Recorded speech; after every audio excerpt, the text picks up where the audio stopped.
અધ્યક્ષ અને જળશક્તિ મંત્રી સી આર પાટીલના 71મા જન્મદિવસ નિમિત્તે તેમના નિવાસસ્થાને કાર્યકર્તાઓ ચાહકો શુભેચ્છા પાઠવવા ઉમટ્યા. શહેરમાં સેવા કાર્યો શરૂ.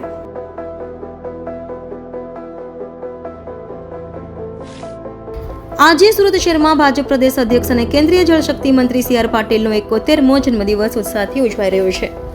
વહેલી સવારથી જ તેમના નિવાસસ્થાને ભાજપ કાર્યકર્તાઓ અને ચાહકો શુભેચ્છા આપવા પહોંચ્યા છે. સી આર પાટીલના સમર્થકો દ્વારા શહેરમાં ઠેર ઠેર લોકસેવાના કાર્યક્રમોનું આયોજન કરાયું છે, જેમાં રક્તદાન શિબિર, સ્વાસ્થ્ય તપાસણી અને સફાઈ અભિયાન જેવી પ્રવૃત્તિઓ સામેલ છે. પાટીલના નેતૃત્વ અને સમાજ સેવાની ભાવનાને સલામ કરતા કાર્યકર્તાઓએ આ દિવસને ખાસ બનાવવા માટે વિવિધ સેવાકીય કાર્યો હાથ ધર્યા છે. તેમના જન્મદિવસે સુરતની જનતાને ભાજપ પરિવારે તેમને લાંબા આયુષ્ય અને રાષ્ટ્ર સેવા માટે શુભકામનાઓ પાઠવી છે.